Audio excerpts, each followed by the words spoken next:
دینی و اصلاحی بیانات اور اپنے مسائل کے حل کے لیے مفتی منیر قاسمی چینل کو سبسکرائب ضرور کر لیجئے۔ کامیاب ہے وہ لوگ جن کے عقیدے درست ہوں، کامیاب ہے وہ لوگ کہ جن کے اعمال مسنون ہو،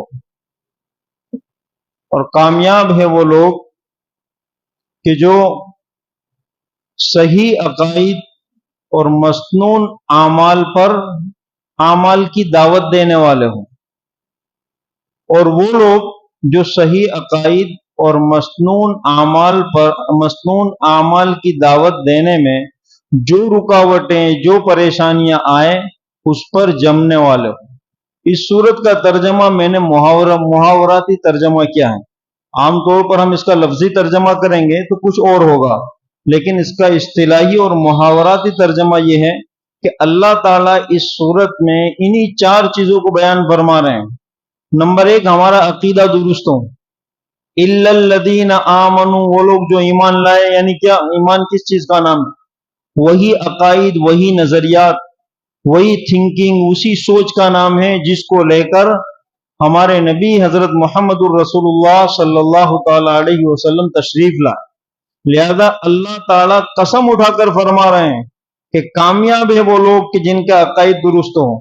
یعنی ہم جو مسلمان ہیں، ہم مومن ہیں، ہم ایمان والوں کے گھروں میں جو پیدا ہوئے ہیں، اس میں سب سے پہلی ذمہ داری ہماری یہ ہے کہ ہمارے عقائد، ہماری تھنکنگ، اسلام کے متعلق ہماری سوچ وہ ہونی چاہیے جو جناب محمد الرسول اللہ صلی اللہ تعالی علیہ وسلم لے کر آئے۔ اب وہ عقائد، درست عقائد، اور اسی طرح ہمارے اعمال، یعنی ہم جو عبادتیں کرتے ہیں، نماز، روزہ، حج، تلاوت، زکوٰۃ، جتنی بھی ہماری عبادتیں ہیں جن کو ہم اعمال کہتے ہیں، یہ اعمال ہماری اپنی مرضی کے مطابق نہ ہو، ہماری اپنی سوچ اور تھنکنگ سے نہ ہو۔ یہ عمل کیسے ہو؟ مسنون ہو۔ یہ عمل مسنون ہو۔ مسنون کا کیا مطلب؟ کہ حکم اللہ کا ہو، طریقہ جناب محمد الرسول اللہ صلی اللہ تعالی علیہ وسلم کا ہو، اور اس پر عمل کر کے صحابہ اکرام نے امت کو دکھلایا ہو۔ اس کو کہتے ہیں کہ اعمال ہمارے جو ہوں وہ کیسے ہوں؟ مسنون ہو۔ ہماری سوچ اور ہمارے خیالات کا دخل نہ ہو کہ میں دنیاوی اعتبار سے گریجویٹ ہوں، میں انجینئر ہوں، میں نے پی ایچ ڈی کی ہے، میں نے ایم اے کیا ہے، میں نے بڑی بڑی کتابیں پڑھی ہیں، میں ہر چیز کو سمجھ سکتا ہوں، لہذا قرآن اور حدیث بھی آج ہماری مادری زبانوں میں ٹرانسلیٹ ہو چکا ہے، تو میں خود اپنے اعمال کے متعلق میں خود نکالوں اور سمجھوں۔ ایسا نہیں ہے۔ قرآن کریم میں اللہ فرماتے ہیں، قسم ہے زمانے کی جس کے عقائد درست ہوں، کامیاب ہے وہ لوگ جن کے عقائد درست ہوں اور جن کے اعمال مسنون ہوں۔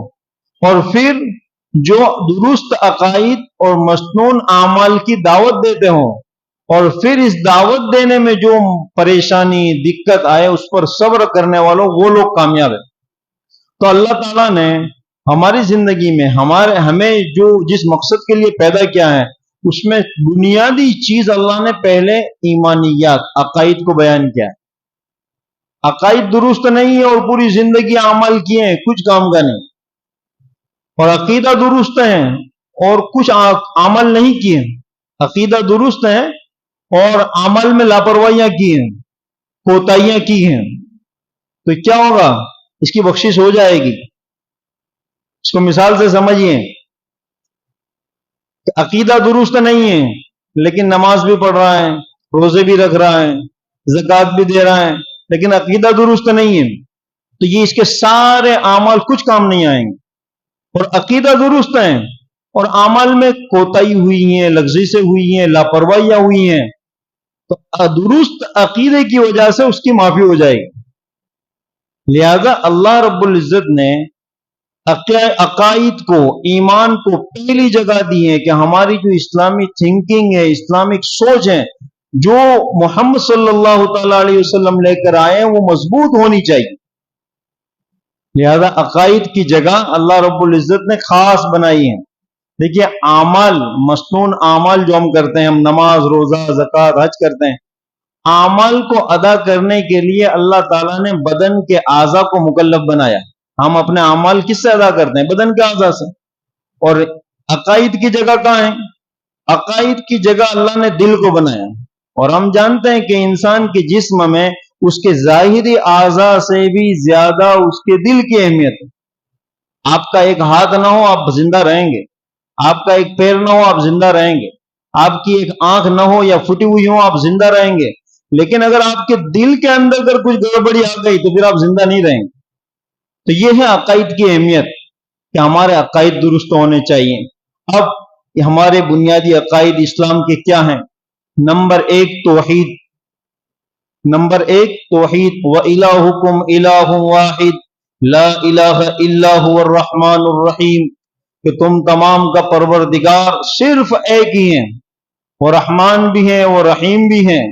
دنیا کے اندر اس کی رحمت سب کے لیے عام ہے، اور آخرت میں اس کی رحمت خالص ایمان والوں کے لیے ہوگی.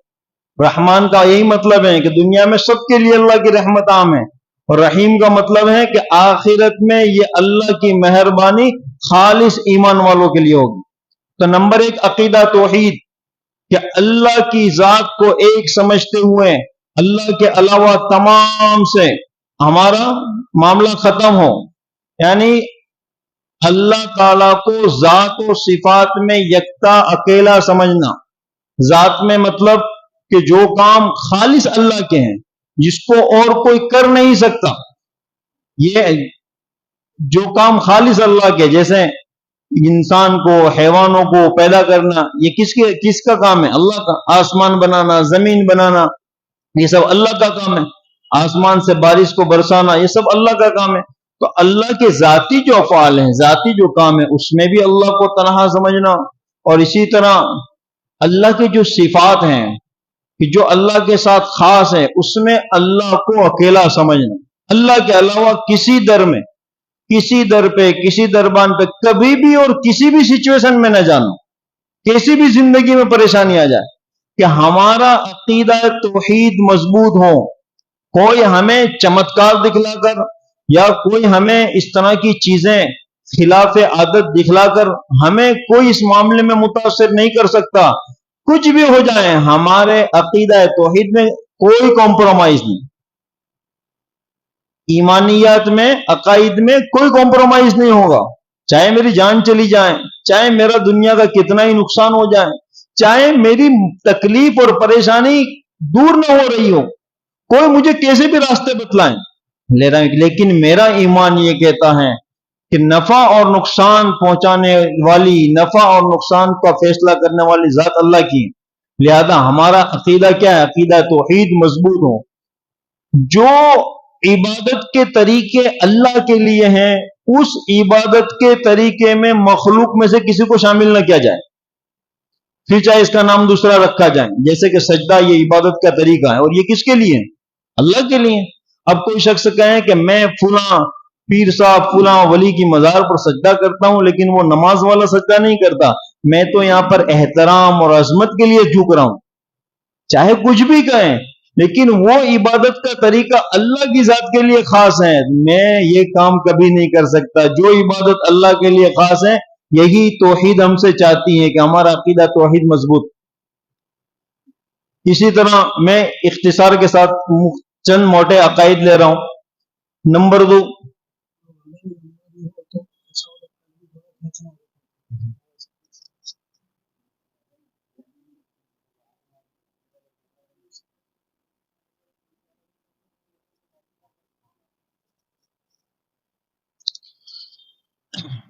میں اختصار کے ساتھ چل رہا ہوں. مفتی صاحب نے کہا ہے کہ انشاءاللہ اگر کچھ ایسی تفصیل رہی تو بعد میں بھی لے لیں گے.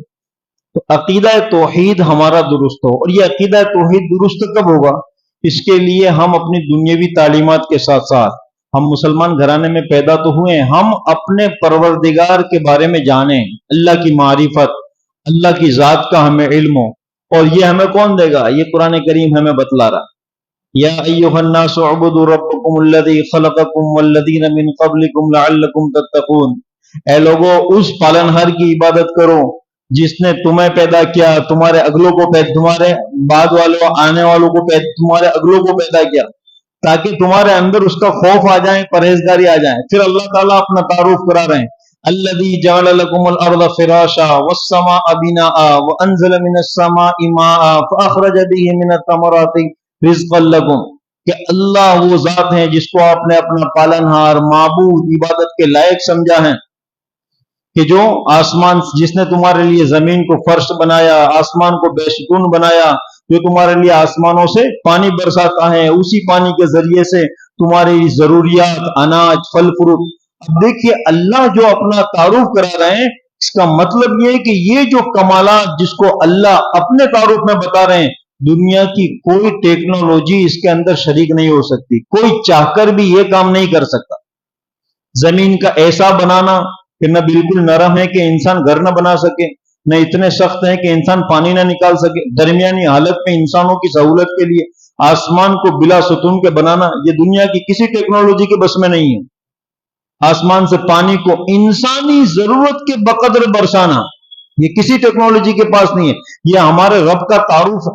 قرآن کریم میں ایک جگہ اللہ تعالیٰ فرماتے ہیں ان فی خلق السماوات والارض واختلاف اللیل والنہار والفلک التي تجری فی البحر بما ينفع الناس وما انزل اللہ من السماء من ماء فاحیا به الارض بعد موتها وبث فيها من كل دابة وتصریف الریاح والسحاب المسخر بین السماء والارض لآیات لقوم یوقنون۔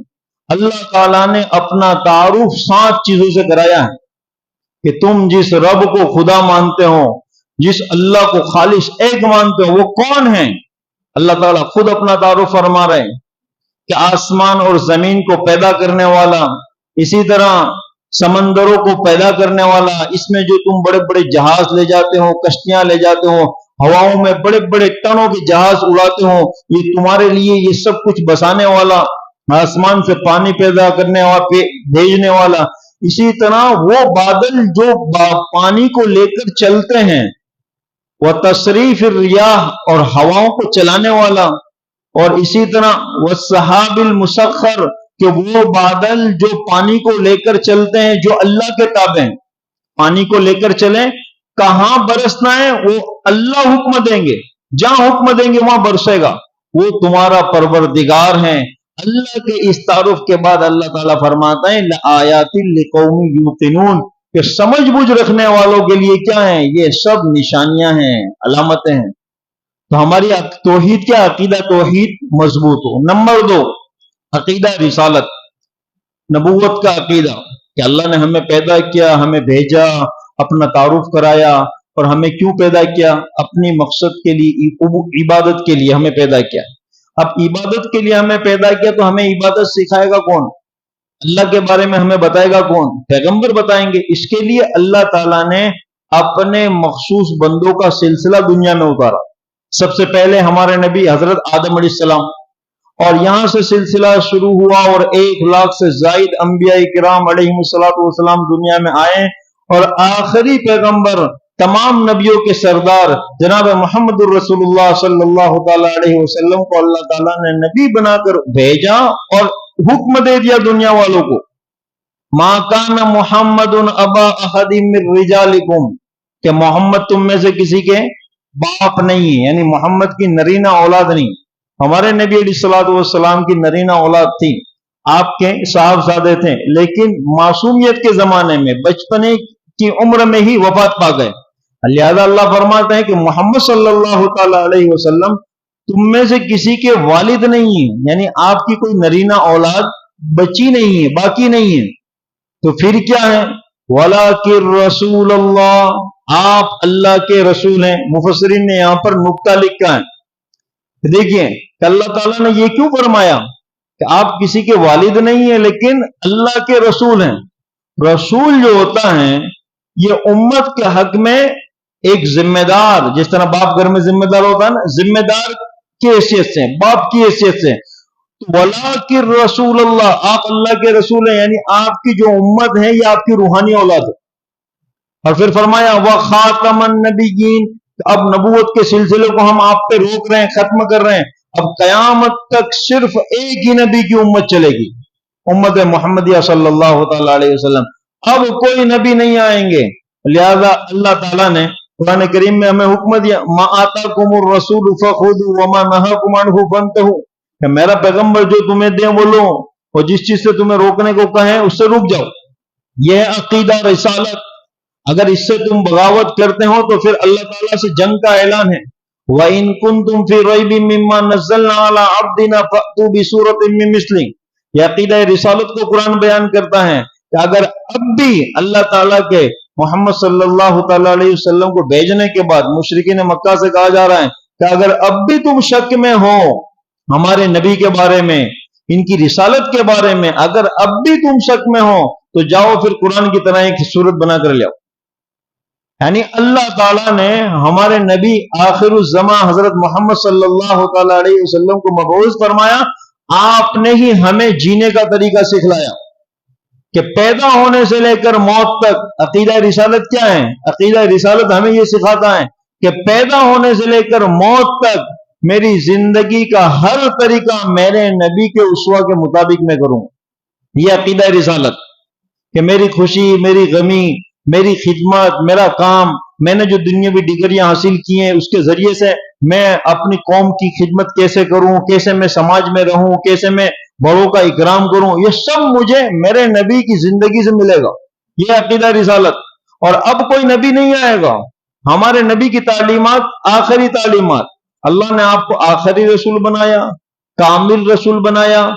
اللہ تعالیٰ نے آپ کو کامل شریعت عطا فرمائی. اب اس میں کوئی اپڈیٹ کی ضرورت نہیں. اب کوئی اسلام کا نیا ورژن نہیں آئے گا.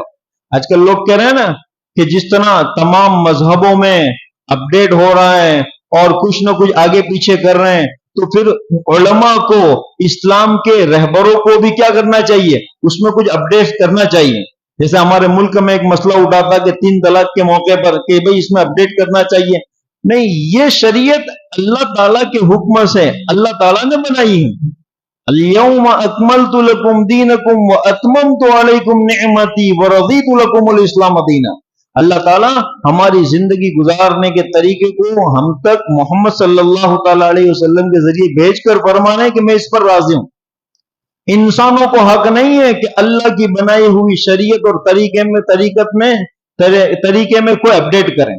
لہذا اب کوئی طریقہ نہیں بدلے گا. جیسا کہ حضرت مفتی صاحب نے ابھی تمہیدی بات میں یہ ارشاد فرمایا کہ کوئی بات دین اسلام کی اگر میری سمجھ میں نہ آئے تب بھی مجھے کرنا ہے، اگر مجھے اچھی نہ لگے تب بھی مجھے کرنا ہے. جیسا ابھی جو دور چل رہا ہے فتنے فساد کا، ہمارے نبی علیہ الصلوۃ والسلام ہمیں پہلے سے آگاہ فرما کر گئے. آپ نے فرمایا اپنی رسالت کے متعلق، نبوت کے متعلق، کہ میرے بعد 30 جھوٹے نبوت کے دعوے دار آئیں گے تمہارے پاس. میرے بعد 30 جھوٹے نبوت کے دعوے دار آئیں گے. لا نبی بعدی، لیکن سن لو کہ میرے بعد کوئی نبی پیدا نہیں ہوگا. یہ ہمیں کیوں فرما کے گئے کہ ایسا ہوگا دنیا میں؟ دیکھیے علماء نے لکھا ہے، محدثین نے، کہ جو چیزیں جن کا تعلق عقیدوں سے ہیں اس کو قرآن نے بھی واضح انداز میں بیان کیا اور احادیث مبارکہ میں نبی پاک صلی اللہ تعالی علیہ وسلم نے بھی تفصیل کے ساتھ بیان فرمایا تاکہ امت دھوکہ نہ کھائے. آپ نے فرمایا کہ 30 جھوٹے نبوت کے دعوے دار پیدا ہوں گے. یعنی علماء نے لکھا ہے کہ ایسے تو بہت سب دنیا میں پیدا ہوں گے. 30 کیوں؟ 30 وہ ہیں کہ جن کے ساتھ کچھ نہ کچھ لوگ ماننے والے آ جائیں گے. جیسے ہمارے ملک میں مرزا غلام احمد قادیانی نے نبوت کا دعویٰ کیا تھا. نبوت کا دعویٰ کیا اور پھر اس نے دعوے کیے کہ مجھ پر وحی بھی اترتی ہے. اور کون لے کے آتا ہے؟ ٹیچو فرشتہ. وہ نام لکھتا ہے اپنی کتاب میں کہ میرے پاس جو فرشتہ وحی لے کر آتا ہے اس کا نام ٹیچو ہے. کبھی عربی میں وحی لے کے آتا ہے، کبھی اور لینگویج میں وحی لے کے آتا ہے. اس نے اپنی وحی کی پوری کتاب قرآن کے مقابلے میں لکھی. انگریز نے اس کو کھڑا اس لیے کیا تھا کہ اسلام کا ورژن بدلا جائے، اور اسلام کا ورژن بدلنے کے لیے ہر باطل اور اسلام مخالف جانتا ہے کہ اسلام کے ورژن کو اگر بدلنا ہے تو کسی کو نبی بنا کر ان کے بیچ میں لانا پڑے گا. اس لیے کہ یہ مسلمان اس بات کا عقیدہ رکھتے ہیں کہ وحی جو ہے وہ نبیوں پر آتی ہے، اور ہمارا ایمان ہے کہ وحی کا سلسلہ ختم ہو چکا ہے. اب ہمارے نبی صلی اللہ علیہ وسلم آخری نبی ہے تو اب وحی آئے گی نہیں. تو انگریز چاہ رہے ہیں کہ ہم ان کا قرآن نہیں بدل سکتے، ہم ان کے اسلام کو بدلنے کی کوشش کرتے ہیں، نہیں بدل سکتے. تو بدلنا ہے تو کیسے بدلنا ہے؟ تو ان کے درمیان کسی کو نبی بنا کر کھڑا کرنا پڑے گا. لہذا غلام احمد قادیانی کو انہوں نے نبی بنا کر کھڑا کیا اور ایک بڑی ٹیم کو اس کے پیچھے لگایا جنہوں نے قرآن کے مقابلے میں ایک قرآن بنایا, جنہوں نے اپنے ہمارے نبی کے صحابہ کے طرح ان کی ایک صحابہ کی جماعت بنائی اور ان کے ایک ساتھیوں کی جماعت بنائی اور پورا اسلام کے مقابلے میں ایک نیا دین قائم کیا. لہذا علماء کہتے ہیں کہ قادیانی یہ کوئی اسلام کا فرقہ نہیں ہے. جس طرح دنیا میں اسلام کے مقابلے میں ہندو ایک مذہب ہے, یہودی ایک مذہب ہے, عیسائی ایک مذہب ہے, اس طرح قادیانی اسلام کے مقابلے میں ایک کفر کا ایک مذہب ہے. اس کا تعلق اسلام سے کچھ نہیں. اسلامی اصطلاحات کو استعمال کر لینے سے کوئی مسلمان نہیں ہوتا. جیسے غلام احمد قادیانی نے اسلامی اصطلاحات کا استعمال کیا, نام قادیانیوں کے ہم دیکھیں تو مسلمان جیسے, ہماری مسجدوں کی طرح وہ بھی مسجد بنا رہے ہیں, ہمارے قرآن کی طرح ان کے پاس بھی ہیں, تو ہم کہتے ہیں کہ اس کا تعلق اسلام اور مسلمانوں سے نہیں ہے, وہ بھی کفر کا ایک مذہب ہے, الگ مذہب. لہذا عقیدہ رسالت کیا ہے کہ ہمارے نبی کے بعد اب کوئی نیا نبی پیدا نہیں ہو. حضرت عیسیٰ علیہ الصلوۃ والسلام کا نزول ہوگا, حضرت عیسیٰ علیہ السلام پیدا نہیں ہوں گے, حضرت عیسیٰ علیہ السلام کا نزول ہوگا. لہذا کیا کہیں گے ہم کہ ہمارے نبی علیہ السلام کے بعد اب کوئی نیا نبی پیدا نہیں ہوگا, ہمارے نبی آخری نبی ہیں. لہذا آپ کی نبوت, آپ کی رسالت پر کامل طور پر ایمان لانا یہ ہماری ذمہ داری ہے. اب دیکھیے تیسری چیز, یہ عقیدہ رسالت ہے نا, اس کا مفہوم تھوڑا وسیع ہے. عقیدہ رسالت کے بعد ہمارے نبی آخری نبی ہیں, اب دنیا میں کوئی نبی نہیں آئیں گے. تو پہلے تو جب بھی کوئی اس طرح کی دین میں کمی آتی, کمزوری آتی, لوگ اللہ کو بھول جاتے ہیں یا دین کو بدل دیتے ہیں, تو اللہ تعالیٰ نبی کو بھیجتے ہیں. اب کوئی نبی نہیں آئیں گے تو پھر محمد صلی اللہ تعالی علیہ وسلم کی شریعت کو آگے کون چلائے گا؟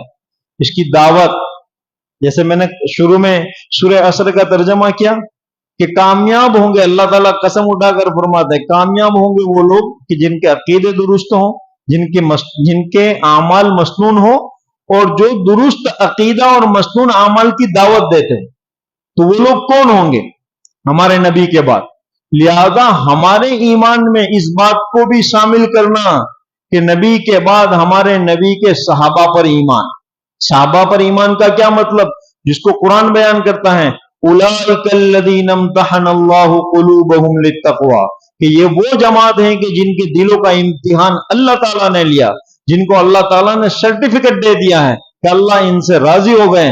اب آج کی اس فتنہ فساد کے دور میں ہمارے لیے آسان طریقہ ہے کہ اگر ہمیں کوئی وسوسہ ڈالیں, کوئی شبہات میں ڈالیں, کوئی کیسی بھی بات کریں, اس کو چیک کرنے کا کہ ہمارے نبی کے صحابہ کے متعلق اس کا کیا رویہ ہے. آج کل لوگ قرآن حدیث کے نام پر ہمارے عقیدوں کے اندر نئے ورژن لانے کی کوشش کرتے ہیں, اور لانے کے لیے صحابہ پہ کیچڑ اچھالتے ہیں. صحابہ پہ کسر بعض دفعہ حضرت امیر معاویہ کو نشانہ بنایا جاتا ہے کہ حضرت علی اور حضرت امیر معاویہ کے بیچ میں جنگ ہوئی تو حضرت علی تو اہل بیت میں سے, لہذا حضرت امیر معاویہ کو صحابہ کی فہرست سے ہی نکال دو. کیا ہوگا؟ عقیدہ, میں نے کہا نا, عقیدے میں کمزوری آئی, نماز روزہ زکوٰۃ کچھ کام نہیں آئے گا. اگر آپ اس کے ذہن, اس کے نظریے کے مطابق آپ نے بھی ذہن بنایا تو آپ کا ایمان صحیح سلامت نہیں رہے گا. لہذا صحابہ کرام کی جماعت کے متعلق ہمارا نظریہ صاف ہو کہ ہم تک جو دین اور ایمان پہنچا ہے اس میں صحابہ کا کردار ہے.